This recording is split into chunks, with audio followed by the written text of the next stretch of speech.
Good morning, everyone, and welcome again to the last day of the 11th annual Transforming the Teaching and Learning Environment Virtual Conference.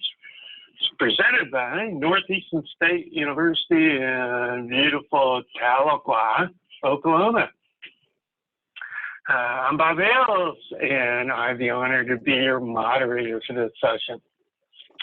As a reminder, we have Michelle, who is captioning every session we have and doing a great job. To view the captions, simply click on the closed caption icon on the toolbar at the bottom of the screen. Today's session is Future Interfaces.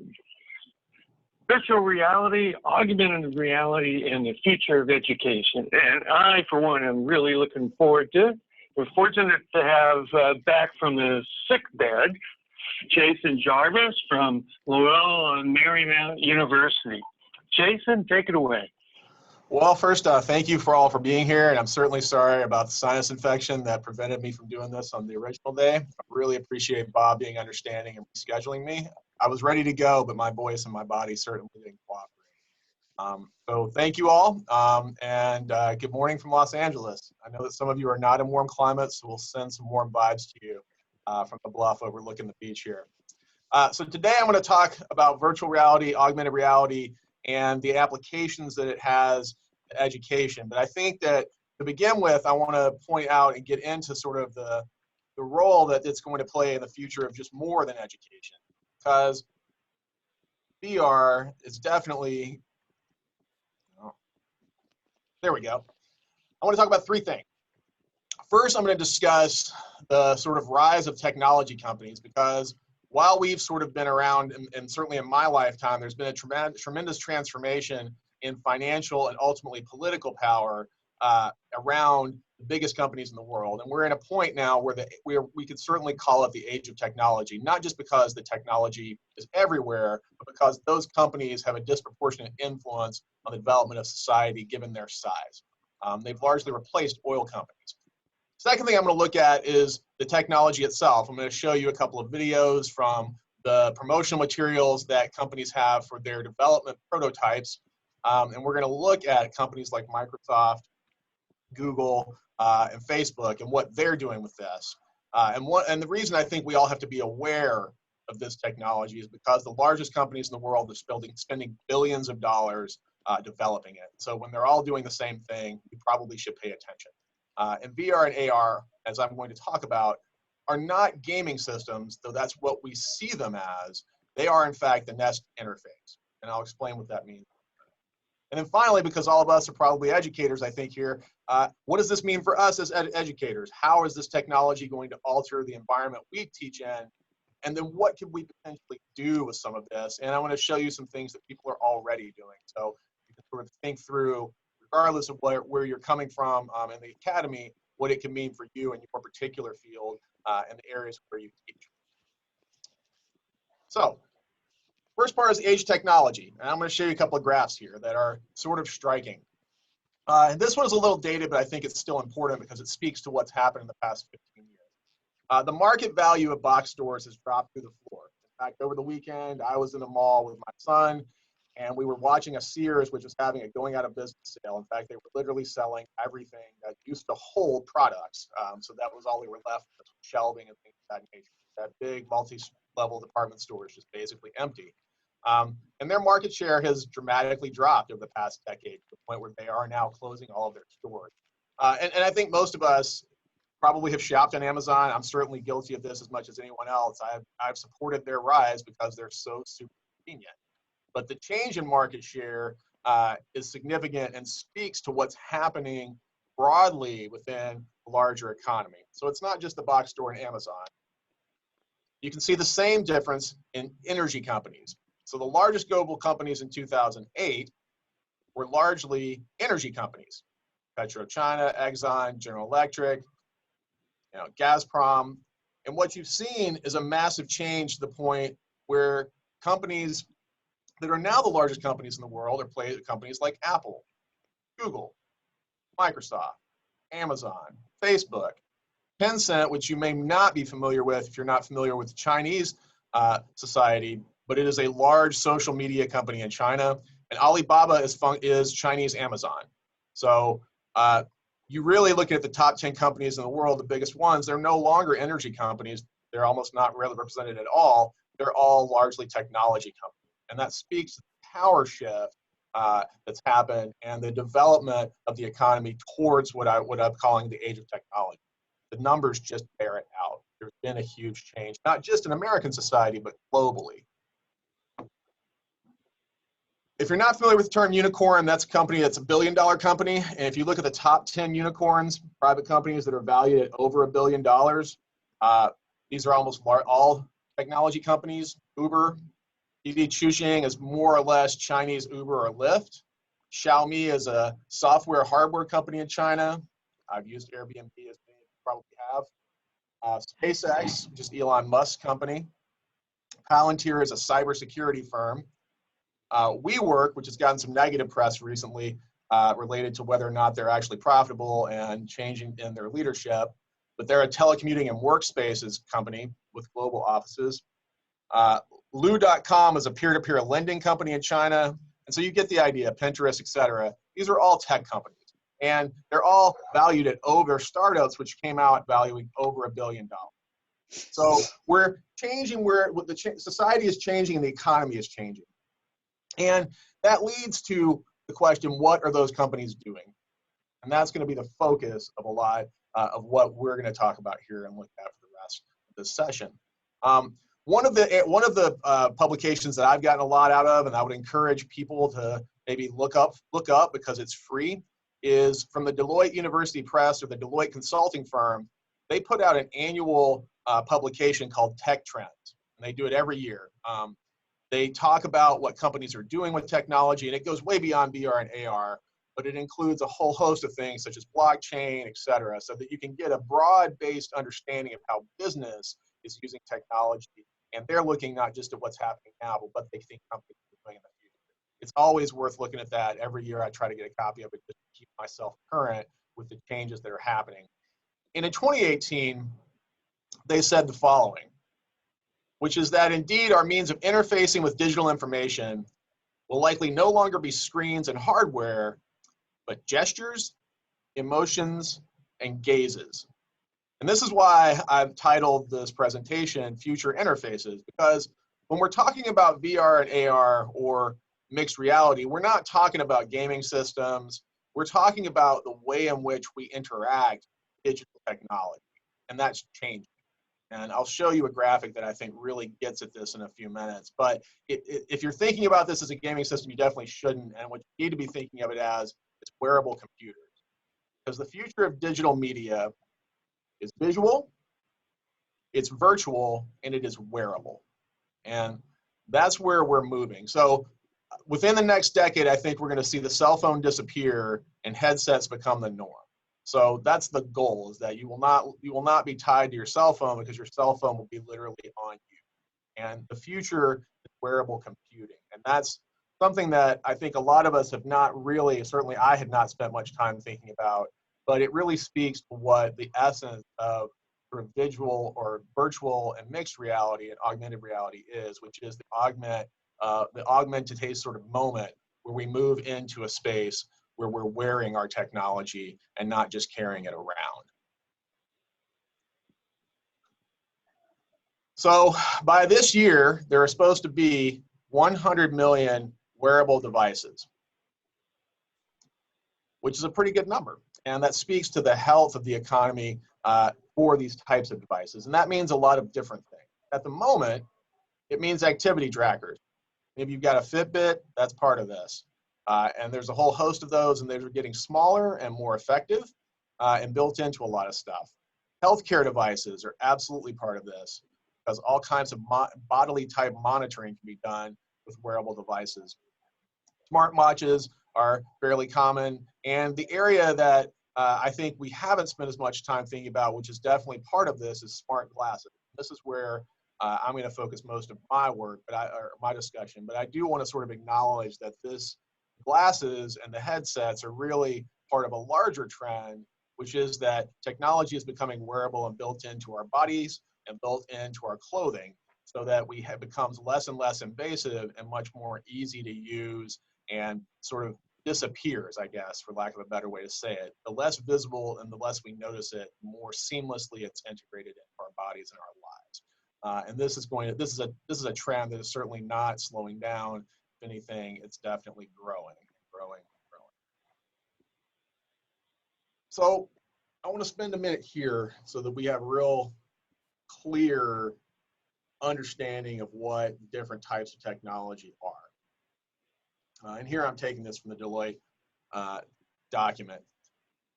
They define virtual reality as something that makes it possible for users to immerse themselves in manufactured surroundings that depict actual places or imaginary worlds. So VR is completely immersive. And if anything right now, what you see and I'll show you momentarily is a big difference in what the companies are betting on. Some companies are betting very heavily on virtual reality. Other companies are betting much more heavily on augmented and mixed reality. And augmented reality or mixed reality is not completely immersive. That's the primary difference. Augmented reality overlays contextual information on your physical environment so that you interact with holograms that are projected out in front of you. But the key thing here is you don't get lost in it so that you're not immersed. You still see the table in front of you, you still see the sofa, you still see the things around the walls around you, etc. Whereas in virtual reality, they're literally creating digital worlds that you can interact with. And the level of immersion is the key difference. So AR would seamlessly integrate technology with the real world. And for my money, probably augmented reality, I think, is going to be a little bit more common. I really don't think it's going to be too many more years if we see our students start showing up in class with at least augmented reality glasses, whereas virtual reality really requires a little bit more computing power, and I think will be less applicable in sort of day-to-day, everyday interacting with the world life. It doesn't mean it won't be big, but I do think that the AR is probably the area that's going to take off the fastest, because to a certain degree, you can already do that with certain cell phone apps that you can download for yourself. And that's what Pokemon Go really was, and certainly is as an augmented.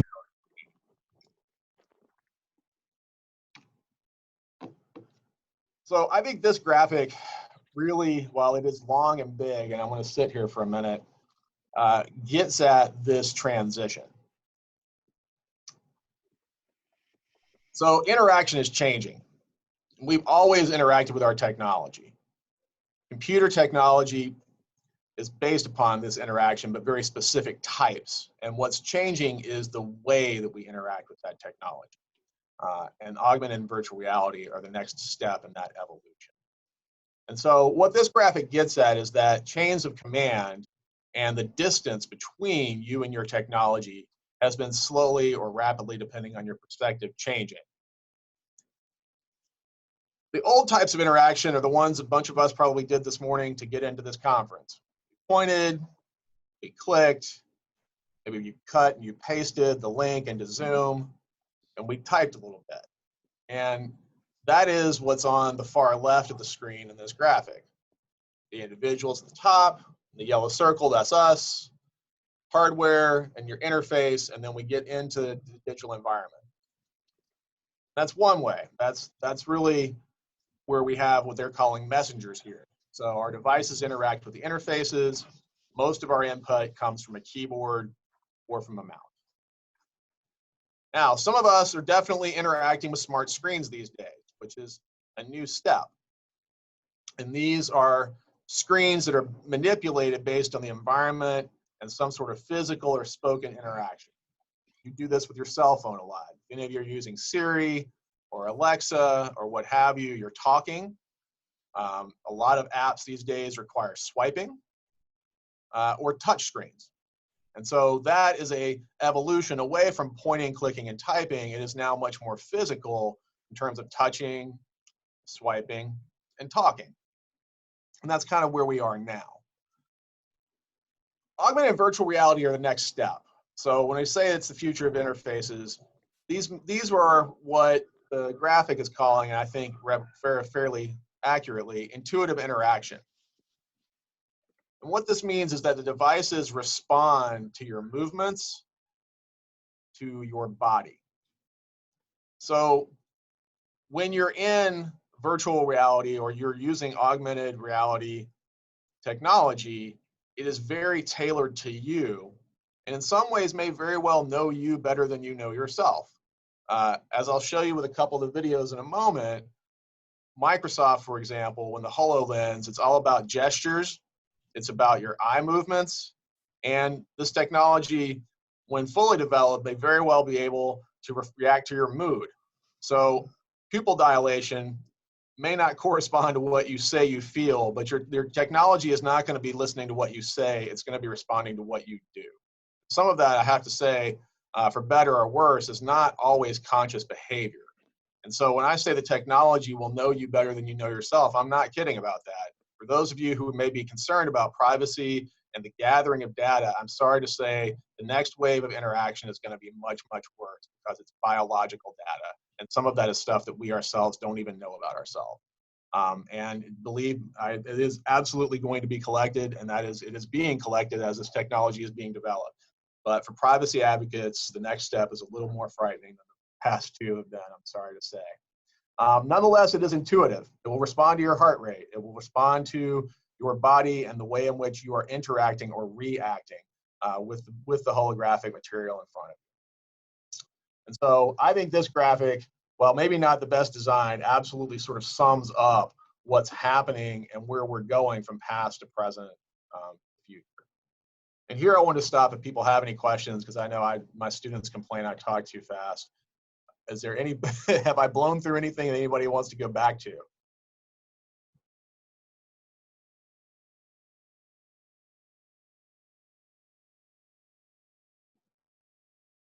Okay, so. I think we're good. Okay, good. Well, in this arena, what we can see is a whole lot of spending. If we include augmented and mixed reality, we've seen an annual growth rate of about 113% in 2017, projected to next year, from $9.1 billion to $160 billion.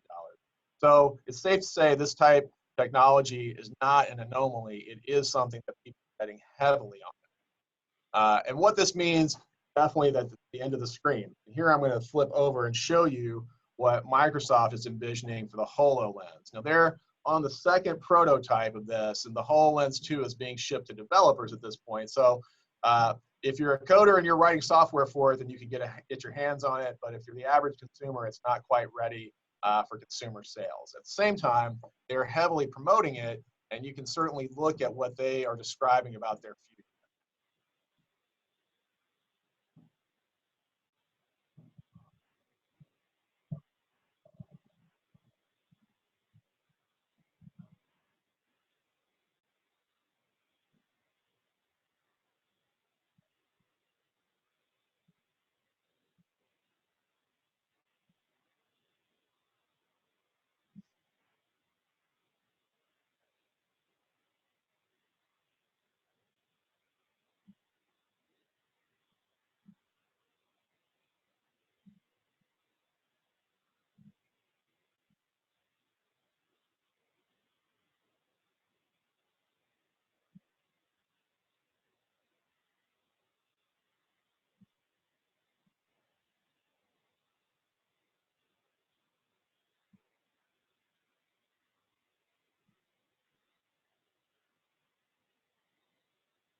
We aren't hearing any sound.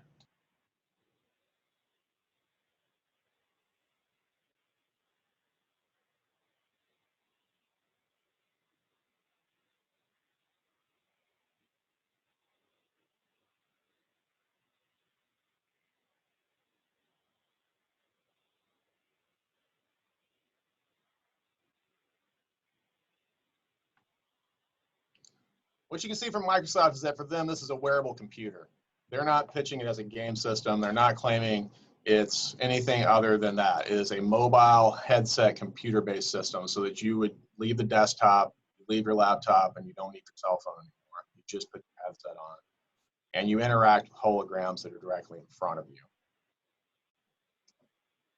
Samsung and Facebook have been working together, and Facebook, so you've probably seen those commercials and what have you, where they take your cell phone and put it into a headset, and they call it Samsung Gear. Facebook is heavily invested in this technology. Mark Zuckerberg believes it is the future of how people will interact online. And so they bought Oculus for $2 billion in March of 2014, making a large investment in VR technology. And so I want to show you a little bit of what Zuckerberg has to say about what this means for all of us.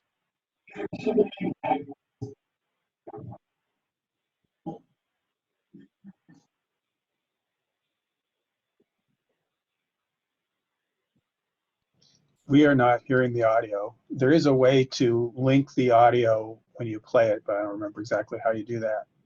Not coming through? Could you check that box?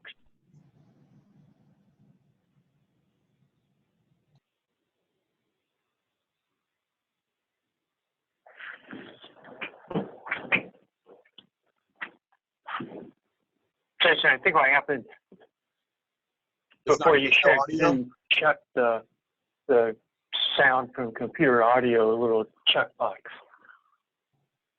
I'm sorry, you said there was no audio? No. Right.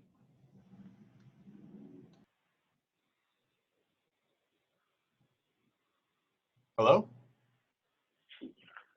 Yeah. There was no audio.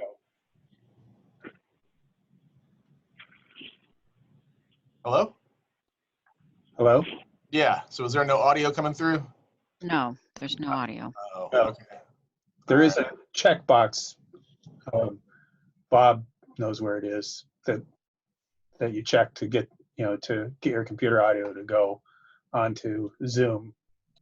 Well, I thought I had, well, perhaps I didn't. I thought I had put everything through, but maybe not. It might be when you share your screen. Yeah, I don't know. It's on the share screen. It's on the share screen? So you'd have to, well, yeah, you could go to the share screen page, but you might need to unshare your screen and then reshare it. Oh, I see. Share computer sound. All right, let's see if this works.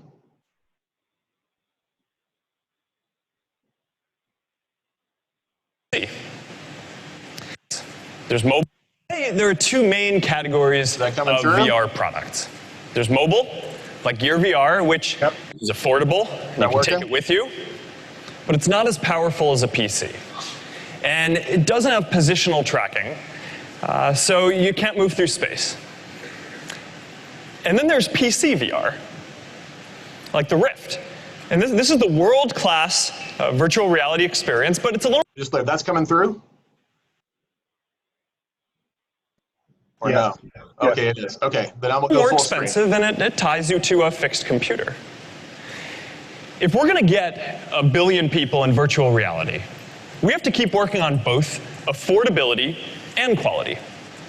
But we also have to find the sweet spot in the middle. That high quality, affordable experience that doesn't tether you to a PC. So today, I'm excited to announce the first product in this sweet spot.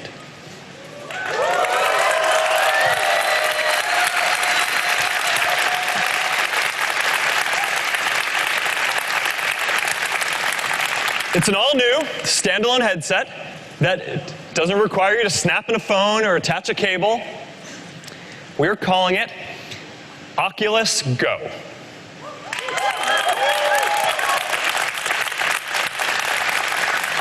And Oculus Go is the most accessible VR experience ever. And it's an all-in-one headset. It's great for playing games, for watching movies, and for hanging out with friends. And the price is only $199.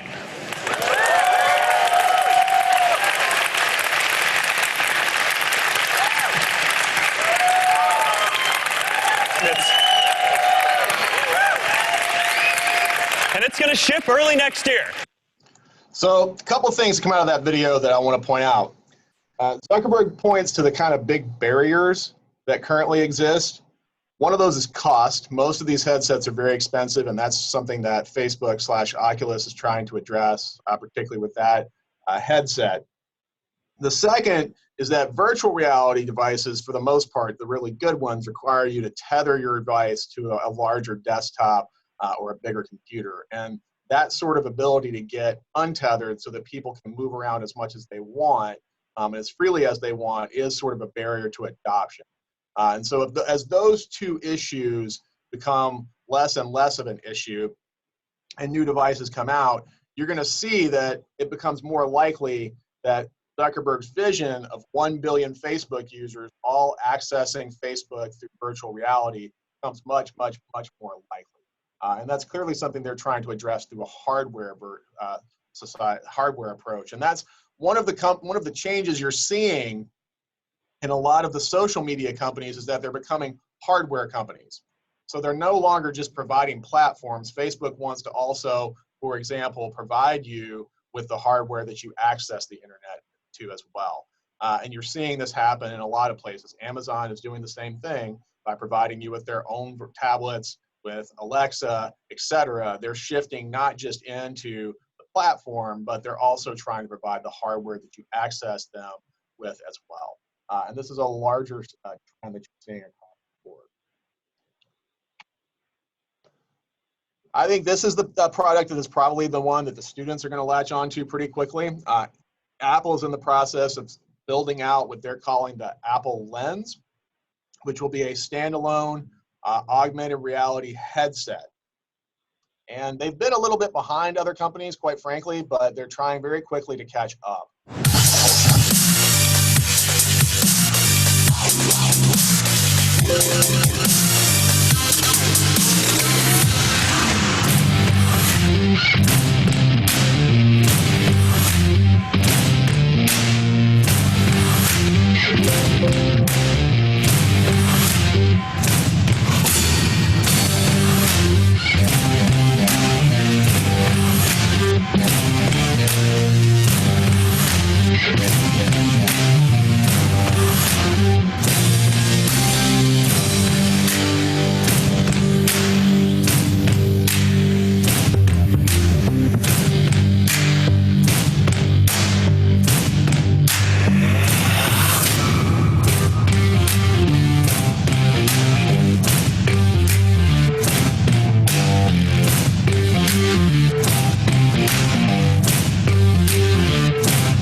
What's amazing to me about Apple is they very rarely set the trend. They just always make it better, cooler, and more awesome. And they're thinking about this not just as some way to access information differently, but also from a style perspective, partnering, as they show you, with Ray-Ban, with Yves Saint Laurent, and other companies to make their products stylish and to almost disappear while you're wearing it.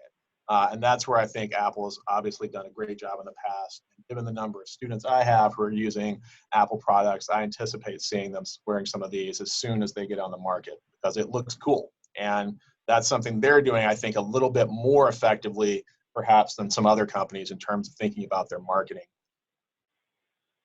A company that you may or may not be familiar with and that I want to touch on before I move into applications for education is a company called Magic Leap. It's hard to say whether Magic Leap is going to be successful or not, but the reason that I want to mention them is because of the eye-popping list of investors they have. That simply, if this company goes belly up, then a lot of people bet really poorly on the success of it. Magic Leap is a company that's based in Florida. They're not in Silicon Valley. They're not even on the West Coast, and that makes them a little bit strange relative to other companies, and they've been a bit of a mystery for quite some time. They drew attention because of the very impressive promotional videos that they have made, and they've drawn scrutiny because people have asked very hard questions about whether the hardware actually existed behind their very impressive promotional videos. So we're going to watch one short video, and then I'm going to walk you through the list of investors that they have before we move into special education.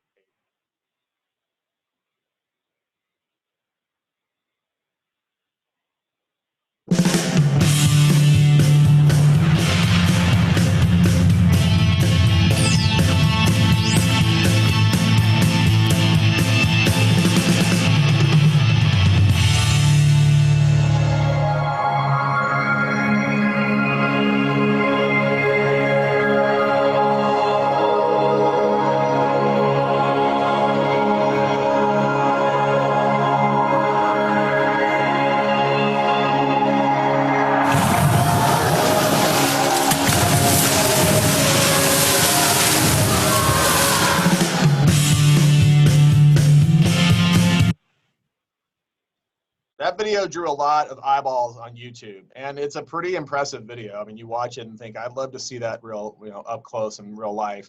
They did similar sorts of displays in places like Las Vegas where they had live tigers and things like that. It appeared to be walking around. And if you look at Magic Leap, it's hard not to be impressed by what they've got going on for them.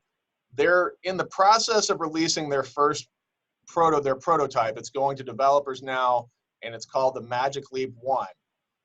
They claim that they're different than what other companies are doing because they say they're doing spatial computing.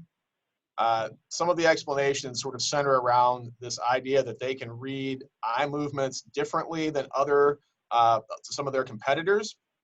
And they've been very persuasive to investors. In October 2017, they raised $702 million in a Series D round, which put them at $1.8 billion in investment with no actual product to sell at that time. And their list of investors is amazing. If you look at it, you will see many of the companies that were on the list of the 10 biggest companies in the world. Google and Alibaba being notable because they're on that top 10 biggest companies on earth list. And they are both investors in Magic Leap. In fact, Google gave them $500 million on its own for a place on the board. Fidelity Management, JP Morgan, T. Rowe Price, Warner Brothers, Vulcan Capital. I mean, this is an investor list that most people would be, jealous of. And to be fair, they've got some stuff in the works. They partnered with Disney and Lucasfilm to create, quote, new forms of storytelling in an augmented reality environment. They're in the process of creating mixed reality comic books and graphic novels. So anybody that may be here from the English departments who are thinking about graphic novels, for example, or art departments, this is something that they're claiming they're going to work on very, very closely with a company named Madefire. And we're going to look at a short video that they promoted from their work from the Weta Workshop with Peter Jackson, who's notable for his creation or his work on the Lord of the Rings.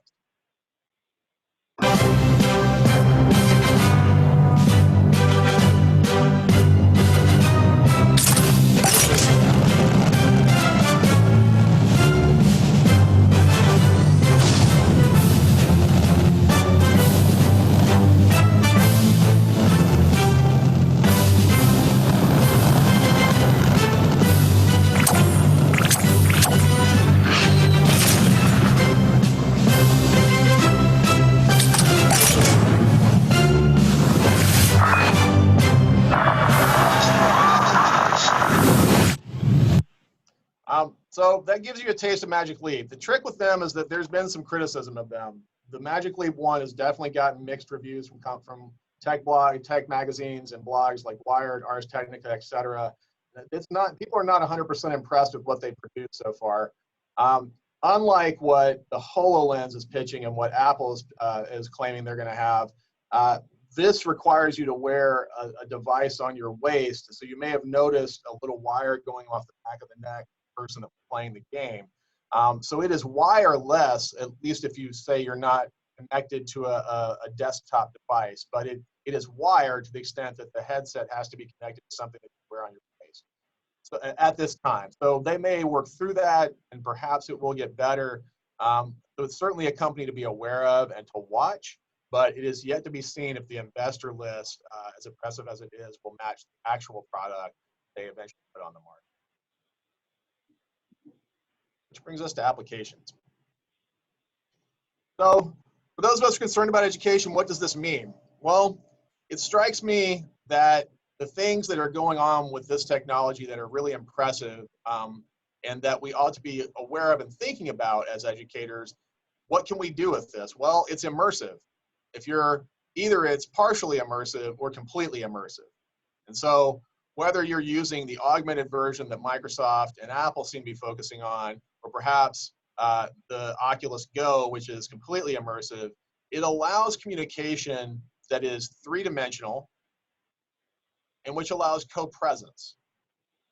So you can feel like you are there, particularly if you're completely immersed in a virtual environment. And I think that has obvious applications to online education, but it also is important for thinking about different types of training programs and the stuff that we can do with our students if we have three-dimensional experiences that we can offer them. The other thing that's going on, and I'm not going to focus heavily on this, but it is certainly important to consider, is that this technology is very effective at evoking emotion.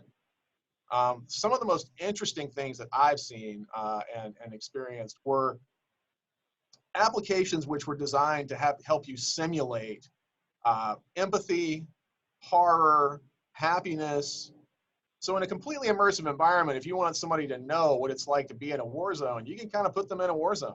Or you could show them what it's like to try and be a migrant crossing different borders and the sort of terrible things that you could go through. And sort of the question of simulation and your ability to evoke emotion really opens up a range of possibilities that's sort of only limited by what you can code and what you want people to feel. And so some of the more interesting games are actually horror games where you really feel like the monsters are about to jump out and eat you. But going beyond a game, if you're not trying to create it for entertainment purposes, rather for educational purposes, you can create empathetic experiences or experiences of horror or experiences of joy that are designed to educate people, whether they're your students or society at large. And that also is built into the fact that in that space, you feel presence. You'll feel like some of it's real. And to be fair, some of the negative problems that have happened for people who spend too much time on it is that it ultimately leaves you in a space where it's hard to come back to reality sometimes, or it can be disorienting when you're in that space. So within VR investments, and you start looking and digging down into the details, not just are they investing in the hardware, but what are companies doing with it and where are they putting their money? You see a tremendous amount of investment in educational applications. One of this is very simply on-site assembly and safety.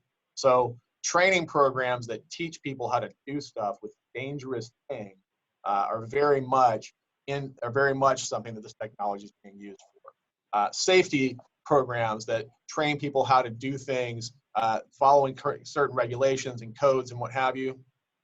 All very large, over $300 million in investment into those areas already. There are a number of companies and industries that are increasingly using this for retail showcasing.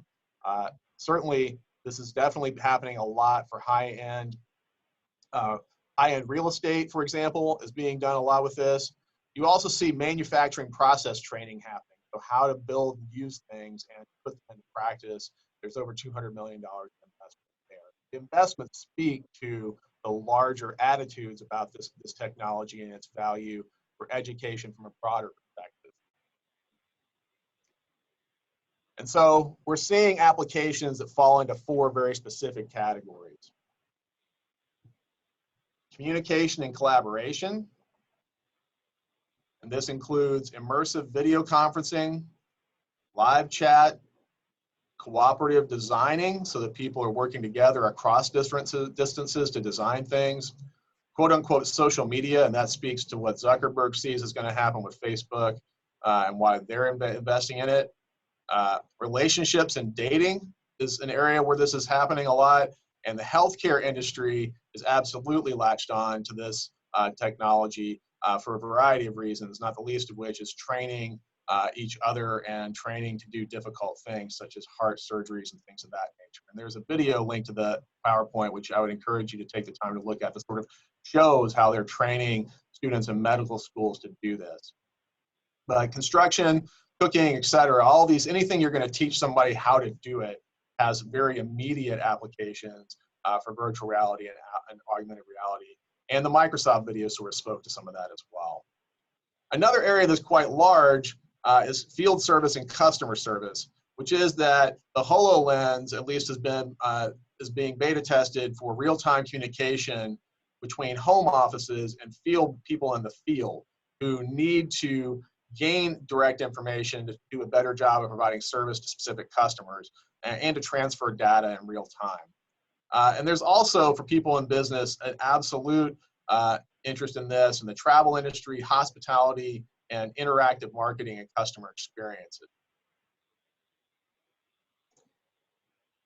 I can't speak to other people, but within my college, we're placed within the College of Communication and Fine Arts. And one of the most a very interesting area, which is happening quite quickly, is immersive art and design. So if you're in the art field or you're in some sort of design, there's a lot of work that's going on right now. And Google's Tilt Brush, which I do have a video for, absolutely speaks to this. And they're doing some fairly amazing things with this. While I am not an artist, I can certainly see how it could be quite useful. I didn't go to art school, but I love faces, and I was always interested in portraits. Faces are always inherently interesting. They've got a power to them. It's an amazing genre to be in because everyone knows it. They have expectations of what it should be. And as a platform for experimenting, it's sort of unique. In recent years, I've experimented more and more with different approaches, different media. Just recently, I've actually, I suppose, become a sculptor thanks to this rather extraordinary bit of technology.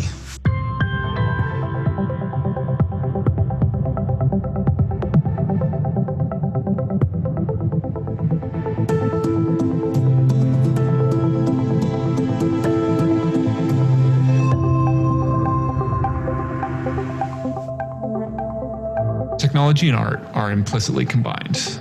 There's a huge history of artists pushing technology in new ways and technology actually playing catch up to artists. So for this project, we engaged really early on with Jonathan Yeo, exploring ways in which we can use virtual reality, specifically Tilt Brush, to create new methods of art.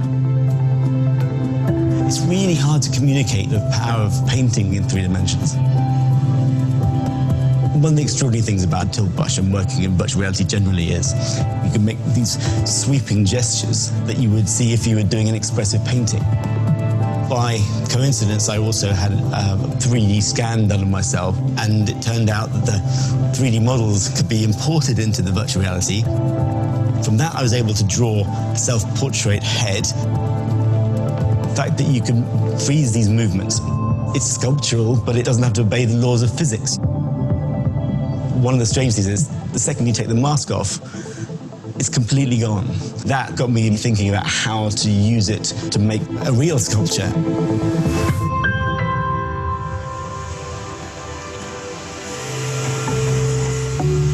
My role as a design technologist is to really dive deep into both creative and technical projects to help find new solutions, new aesthetics and possibilities. They use FDM technology, so when artists are exposed to a new technology, they can see something completely different in it. So for this project, we started playing around with how would this look if we were to be able to 3D print these drawings. There's this amazing opportunity to rethink the way that this tool is used and really push it in a new direction. The process of creating something in the real world was much more complicated than I ever realized. One of the biggest challenges is something looks great in VR. That doesn't necessarily mean it looks great in the real world. We worked really, really hard to develop a tool set and processes to translate that virtual object through this pipeline into a physical work of art. What's the difference in material with these two? We try something, say, hey, what does this look like? Oftentimes he would have ideas to say, oh, can this be a little bit tweaked? Can this be smaller? Can this be thicker? Some of this. So there was a lot of backwards and forwards and trying things and getting it nearly right and then changing it. None of us had done anything like this before. Nobody had done anything like this before. There's a freedom there. There's nothing to measure it against. So after the iteration on the creative side, we took the original asset and broke it up into 37 individual pieces that were optimized for printing. We then took those pieces to the foundry in the UK, Pangolin, where they were able to reassemble them and begin the process of creating the bronze. In casting it in bronze, I wanted to underline the point that this virtual reality software, which is new and dazzling, but sort of ephemeral and substantial, it's literally not there, could be used for something which is so associated with weighty permanence as bronze sculpture. What's extraordinary to me is that the end result has still retained the lightness you feel when you're making it. It doesn't feel heavy or blocky or like anything that would have been made in any other way. It's amazing to work with an artist that really wants to dive in to something that's never been done before, who embraces the experimental nature of the project. That's what's really exciting, is when design, engineering, and art come together. It's very healthy for people outside your world, whatever it is, to come in and say, well, why don't you try that? It's that interaction where you discover new and extraordinary things.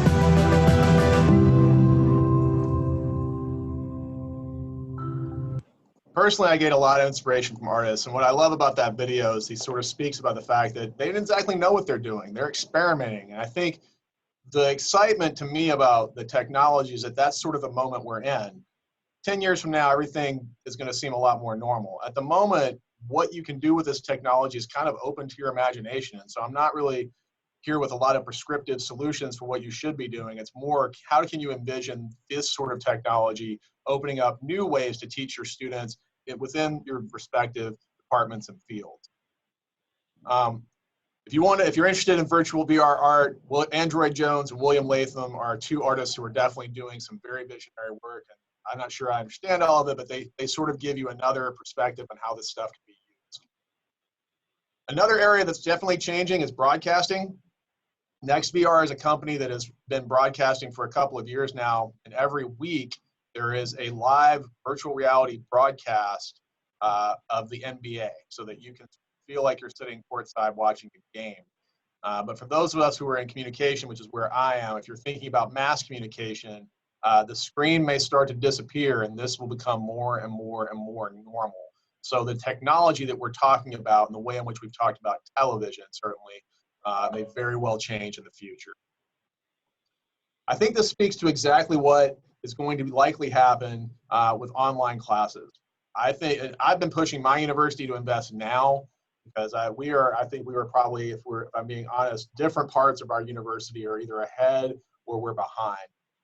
We certainly have some departments and colleges that invested in this technology, but I think that it's going to change distance learning and online classes. And for those of you teaching online classes or who are contemplating teaching online classes, I think it's important to be sort of conscious of how this is about to start evolving, because if Zuckerberg is right that 1 billion people can sit around in VR and be on social media, they could just as easily sit around and be in VR in your classroom.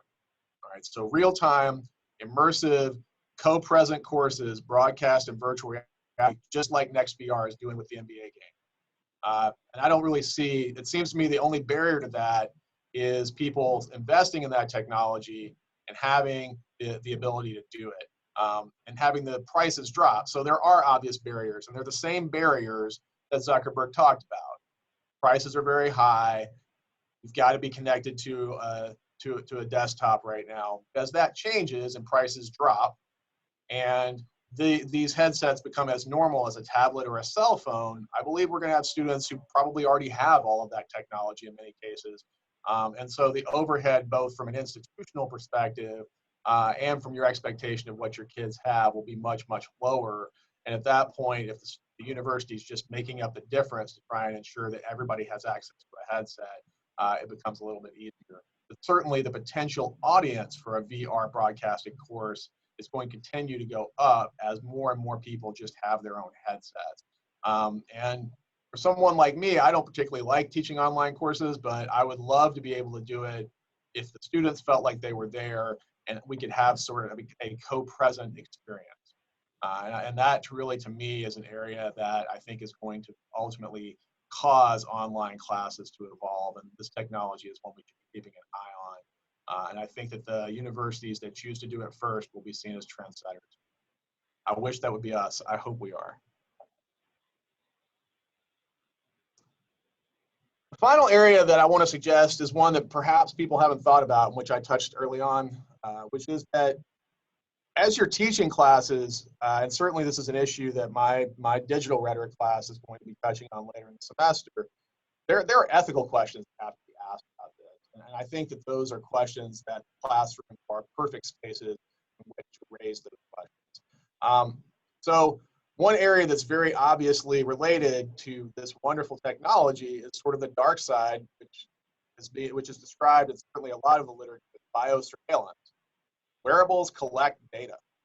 And you've already seen, if you paid attention to the headlines, situations in which sort of things like Fitbits and smart trackers have caused problems for the military, as people who are on quote unquote secret military bases in places like Afghanistan were broadcasting their location because it was tracked by their Fitbit. And so they've had to regulate the use of smart trackers on military bases precisely because they were spitting out information to the general world about secret locations. But from a larger perspective, that does raise questions about surveillance of us. So the eyewear certainly can do wonderful things like giving you seizure warnings or letting you know if you're tired and et cetera, and provide GPS, but that also means that that data has been recorded and other people have access to it. There are smart textiles which are coming, and these have flexible solar panels or thin flex batteries in them, smart keychains that create environmental monitoring, smart tattoos have already been pioneered in the military, which sense things like your blood, temperature, et cetera. And all of this is personal biological data. Who has it? What can they do with it? And for example, would you want your healthcare company or your health insurance company having all kinds of biological data about you from your smart wearables? And, you know, should they be allowed to deny you health insurance, for example, over that?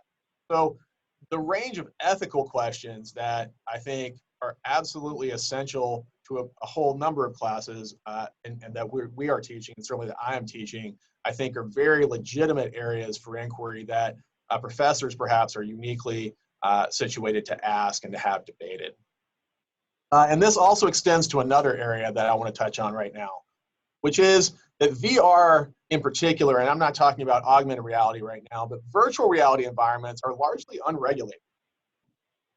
So the question of what we ought to do, say for people who are interested in law, is very, very important. And I'm going to give you a very specific example, which is that there have been online discussions around virtual sexual assault. There was a VR user who felt that she was bullied and then sexually harassed inside a VR environment. And she didn't really have anywhere to turn to, so she publicly complained about it, but there really wasn't an authority who could come along and say, well, we can prosecute that, or that's unacceptable, people shouldn't be allowed to bully, much less to simulate a rape or anything of that nature. And in an environment where this feels real, these are very important questions that have to be asked. Virtual crime may seem like something that's far-fetched, but if we are in a situation where we put our students into virtual classrooms, we need to think about virtual regulation of those classrooms and of the spaces more generally. Obviously, this is a big, messy area because you're talking about, you know, people who might be who are likely in different locations, different jurisdictions, et cetera. But it is important to acknowledge that these spaces are unregulated And while there is a lot of beautiful promise in this technology, surveillance is a question, and the fact that it is immersive and that it evokes emotion also lends itself to spaces where all of the terrible things that happen in society can play out virtually. We ought to be asking those questions as professors, particularly if we're going to end up putting our students in these spaces, or they're going to find themselves in those spaces in the not too distant future. So I can say within my classroom, we are definitely addressing some of these questions and having debates about them and what people should do. And there's no easy answers to it. But I think that's exactly why people need to talk and think them through before the technology becomes so widely dispersed that we're going around after the fact to figure out what to do, which is often what happens. And there's certainly been other authors who've written books about that kind of subject matter. Tim Wu not being one of the most obvious. So that's sort of where my presentation ends. And I'm certainly happy here in the next few minutes if people want to talk, to ask questions.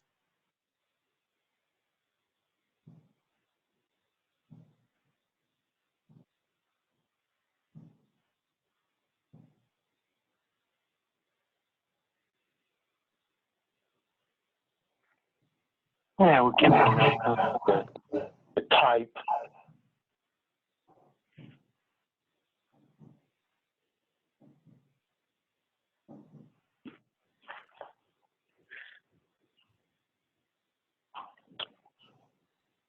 Do you have, like, looking at the future, do you have any kind of timeline when you think things are going to evolve?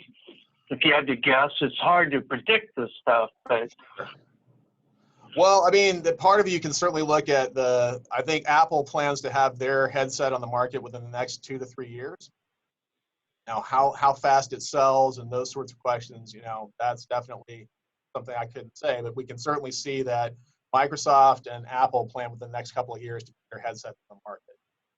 So at that point, the transition starts. And early on, cell phones, if you remember back in the day, they were enormous and it was something only rich people had, and over time that changed. And now it's unusual for any student to show up in class without one. So, I think we're looking at a similar transition. 2 to 3 years, it's going to start happening.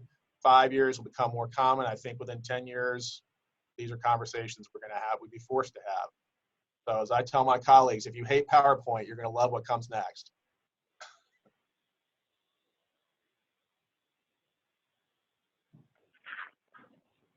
Well, I think we have closure. I don't see, other than a couple of comments.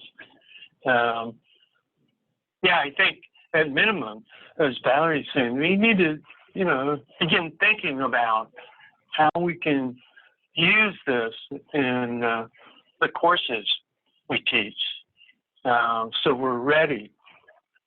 Yeah. And I think even if you didn't have access to the technology, the ethical questions that are out there are certainly prime material and appropriate at this point. Yeah. Okay.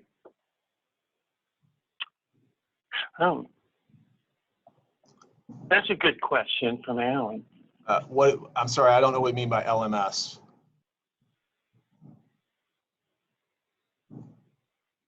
Learning management system. Oh. Yeah, I honestly don't know how to answer that. I don't really know what you mean by stuck in a learning management system.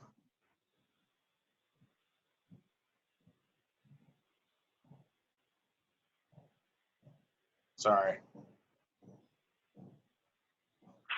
Okay. It's all right. Caller, Ben? I'm just sitting here thinking about all of the things that you've shown us. Yeah. The stuff that's in the clothes, the stuff that's doing biometrics, the things that are happening in this wearable visor that's covering your eyes as you're looking around and experiencing things in a virtual world that feels like you're actually there. And it seems like the learning management systems of today are very limiting that sort of thing. And just like being in a class room, what would the use be of being in a classroom with everybody with their faces covered with that? I mean, apparatus and trying to walk around and experience things. It seems that experiential learning will be on steroids at that point. From where we are now, you don't have to worry about taking people places. You can bring the place to the people. yeah. They're sitting and have them experience that sort of thing. So I'm just kind of sitting here, wondering about what this path is going to be like going forward. And I think that we're going to be stumbling a lot rather than skipping. I think that's true. I mean, we've had, from my own perspective, I'd say I've spent 4 or 5 years now lobbying for us to even build a rudimentary VR lab so we could just play with the tech to see how we could use it. And we just this year have bought like 10 headsets for our college within the university. I just think that what I think is likely to happen is we're going to wake up 5 to 10 years from now. The kids are all going to be wearing headsets and be like, oh, whoa, we should probably do something about this. Yeah. That's what I'm afraid is going to happen to my university. So that's why I've been kind of vocal at pushing. We need to, get onto it so we at least have an idea. And what I've seen, at least within my school, is that they're different. The business school is way ahead of us, whereas the communication and fine arts college seems to be way behind. Yeah. And so different parts of my university are either way ahead or way behind. But the tilt brush stuff I showed you, our art department still isn't using. Nobody there seems to care. That happened here at Boise State too. We had a cave system that was put into one of the brand new buildings about 13 years ago. And, I was part of the technology team that put that in, and we went around and tried to shop that around to departments and get them to come in and do things with data sets, all sorts of things in that space. And they just, the vision for what they could use it for wasn't there. And so probably 7 years ago, the place was torn out and was put in as a classroom, right? We needed a classroom space. So they tore all that stuff out and made it into a classroom. So I guess the thing that's different now is the miniaturization and being able to have things on your wrist and in your cell phone may be the thing that saves it and brings it back. But if we couldn't think of a way to use that technology 15 years ago when it was big and was taking up a space, I really think we're under the gun to be able to think about ways of using what you've just shown us. Well, in some places already using it. If you go to medical school, you may very well find yourself in a virtual classroom learning about heart surgery. So like certain areas, people are jumping into it and saying yes, particularly if they're doing dangerous stuff or things that are very technical. Yeah. But those also tend to be programs with a lot of budgets money. So, humanities programs, finding budget money is a little bit harder than medical school, where we are. But the kids are going to use it, especially if it becomes fashionable. Well, we need to identify the barriers and find ways of knocking them down, right? Yeah. And I think for state schools, obviously, in places that have less money, it becomes a bigger issue. But, if we could save the kids a commute, they could buy one headset. How much gas money they save commuting into campus if they could do an online class that felt like they were there. It could be that it could be deployed in ways that lower barriers ultimately, if people are thinking it through. Anyway, at least in Los Angeles, that's a concern for us. I mean, I know some of us commute great distances just to get here. Yeah, the amount of time you spend on a freeway is almost criminal. That's for sure. But that could multiply that across an entire campus, and it could result in a little startup money, could result in a lot of savings. Yeah.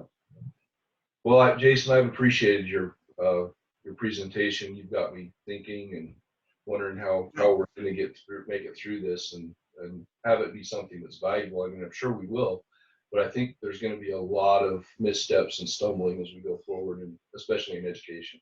Yeah. I mean, we've got to figure out how to harness it, and I just worry that I like live classrooms. I've resisted online courses, but I can see where this sort of splits the difference. Yeah. Students feel like they're there, and I get to feel maybe like they're there as well. So I look out and I see an audience of virtual bodies that maybe it's not. I don't know. maybe it'll split the difference and help us a little bit. Well, fun to think about. I think I want to stick around for another 20 years. I'm going to try. Yeah, good. Thanks. Danny.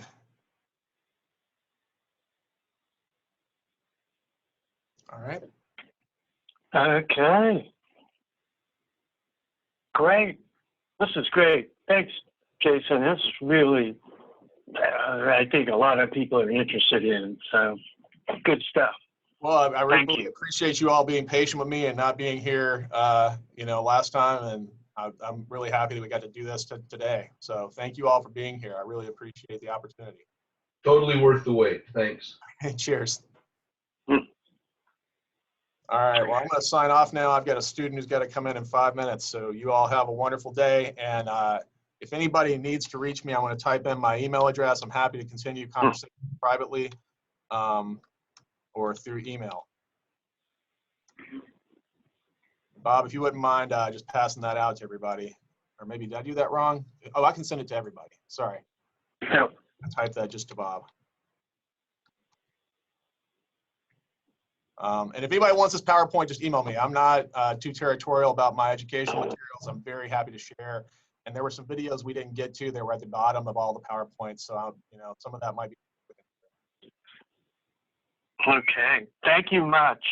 And I hope to see folks in the afternoon session. So they're all three going to be just as good as this one. So hope to see you. Thanks, guys. Thanks, Bob. Take an hour for lunch, at least All right. my I appreciate time. you organizing this. Thank you so much for your work and getting this together.